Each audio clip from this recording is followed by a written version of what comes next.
Hello, welcome to my channel. Today I'm going to ride my new Titanium Esker Hayduke frame. So it's essentially the same bike as the steel one with the yellow frame.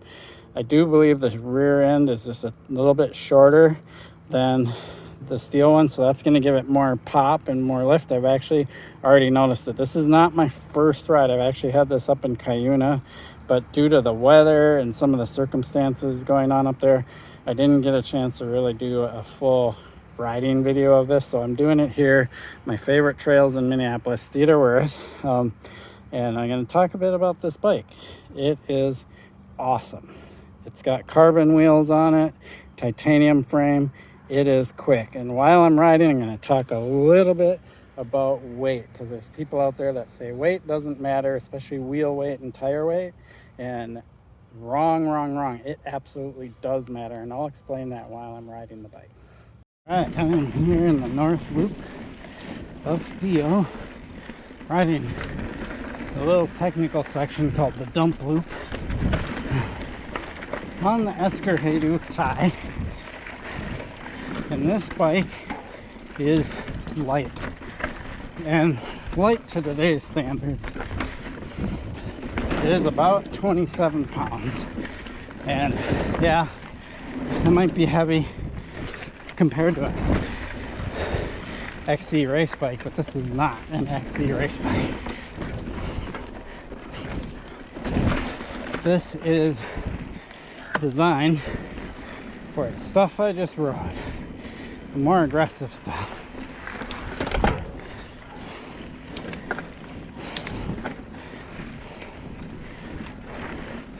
And it's not a super slack bike. I've talked about my Hayduke in previous videos. I'll link the full review. So handling wise, this is going to be the same, pretty much. The exception that every crank I put into it sends me lunging forward.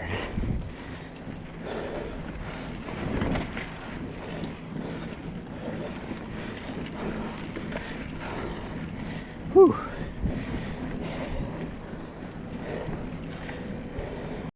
Let's see how this bike handles this climb. The rocks are extremely slippery up top. Oh, I made it. Cleaned it. Whew. Nice. I need a breather. Okay. So,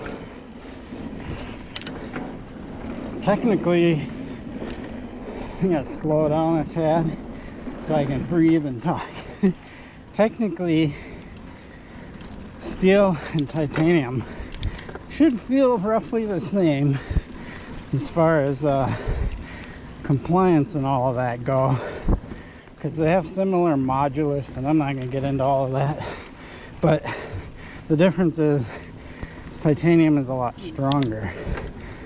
But, and there's a big but, it really depends on the tube set, the shaping of the tube, and thickness, wall thickness, and all of that.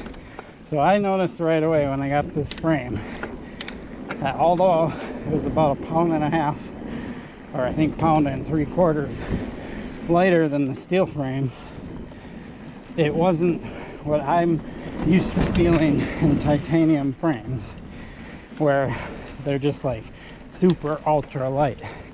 And believe it or not, that's a good thing, because thought went into this frame. It wasn't just about, hey, let's make the lightest frame possible. It's about, let's make a frame that not only is lighter, but also feels really good. So what I noticed, the biggest difference between this and the steel frame is seated and riding over bumps and such. Let's get over this big rock up here. This is fun. Big rock. All right. So, seated and riding, going over bumps and such. It feels pretty compliant. Similar to a steel frame, it's like having little micro bits of suspension built into the frame. For a hardtail, that's nice to have. Aluminum hardtails tend to beat you up.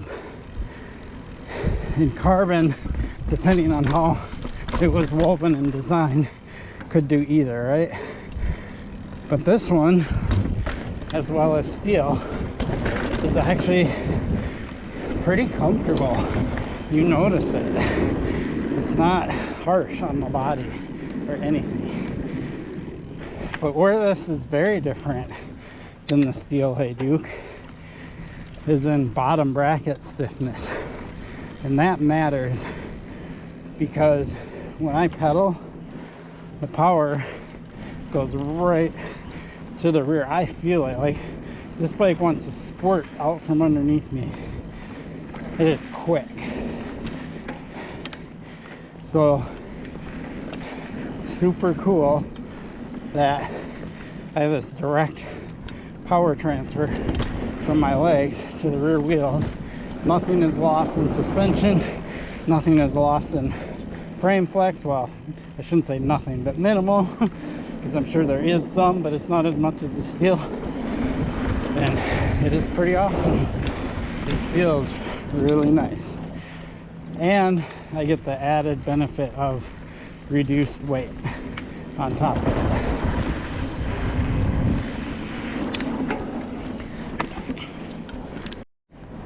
So the head angle on this bike matters. It's not too slack, but it's not too steep. Like cross-country bikes tend to have 68 and a half, sometimes 69. Newer cross-country bikes are starting to finally slack a little bit. This is a 66.7. I believe that's with sag, if I remember right. So it's right in that sweet spot.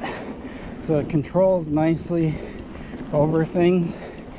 It's stable, but it's not so slack that on a trail like this Theodore Wirth North Loop, where there's all these tight, twisty turns with trees all around, it just handles super nice. A little root pinch there, and it's awesome. This is, in my opinion, the sweet spot for head angle and geometry. I am not a big fan of the super slack trend, even on more aggressive trails. That's where rider skill should come into play, not make the bike so single purpose that only feel good when you're pointed downhill going 25 plus miles per hour, right? So there you have it.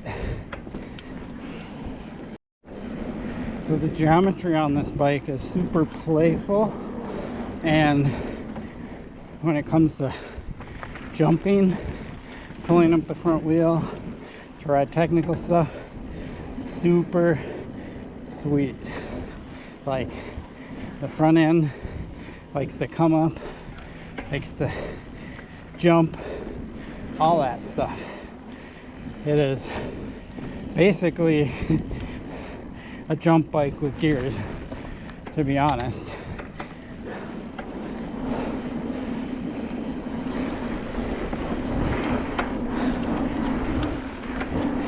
Woo, yeah. Wow.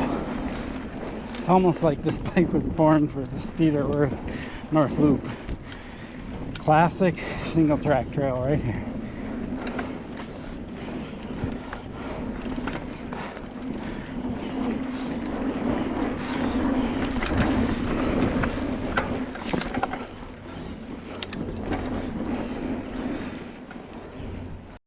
Okay, I'm going to take it back a notch so I can talk about this whole thing about weight. But there's this cool wooden feature right ahead of us that I want to ride first. This guy right here. yeah, this bike loves tech. Okay, I think I promised to take it back a notch so I could talk. Let's do that. So the slippery rocks, I'll talk about this tire in another video.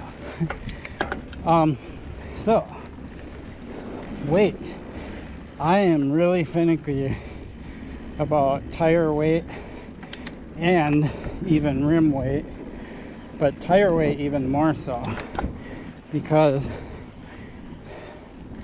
these days there's a bunch of tires out there that are super heavy and made for enduro and downhill, and on top of it people want to put these inserts in there which add another like 250 to 350 grams to each wheel and so on and so forth.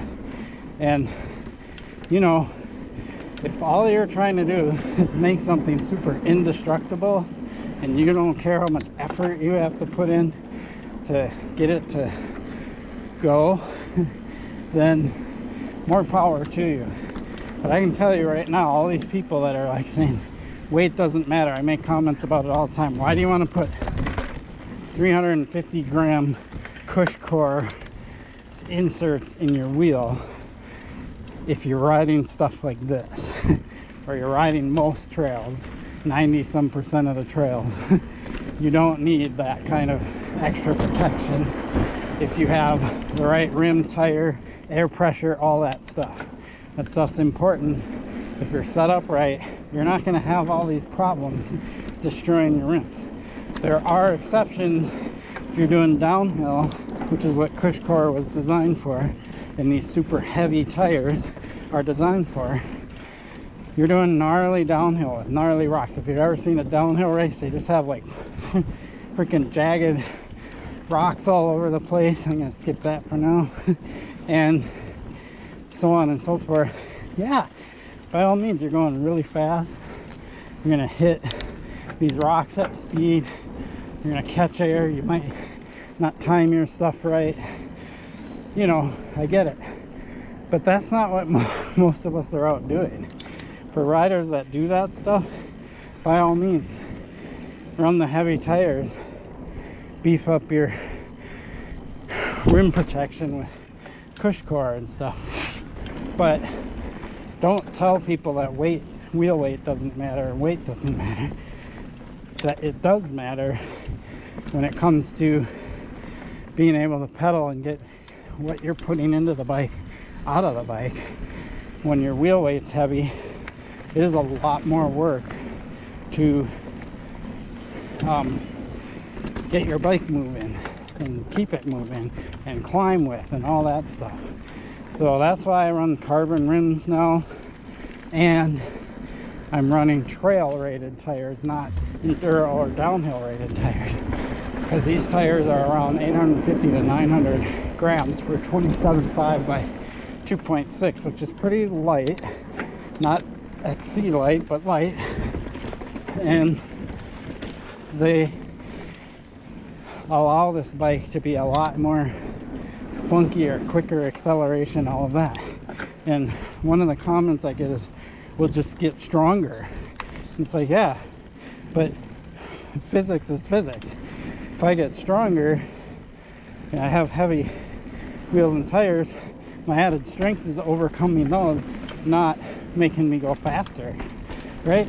So it's kind of a silly comment. Oh,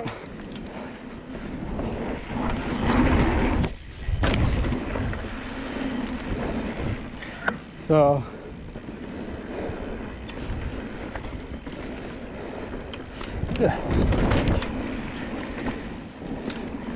when people make those statements about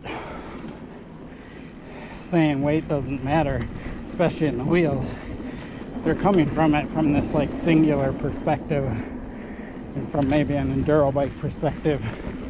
But one of the other things I've talked about in my previous bike videos is you don't necessarily need an enduro bike for most trails. They're all the rage right now. It's like a popular category. Like everybody's buying them, and they're not even doing enduro type riding, which is kind of funny. Like, buy the bike that fits the kind of riding you do, not this singular purpose bike that's going to be a chore everywhere else except for the single purpose. Whew, that was fun. So back to the Titanium Esker Hayduke. Like, why do I want a bike like this? Well, because I want a bike that's quick, agile, and can handle stuff like I just rode there. But it also handles Cuyuna, a big, flow trail and all of that really well also. And it jumps well. I mean, it's an all-around amazing package. And I say up here in Minnesota, you do not need a full suspension bike for 90-95% of the trails up here.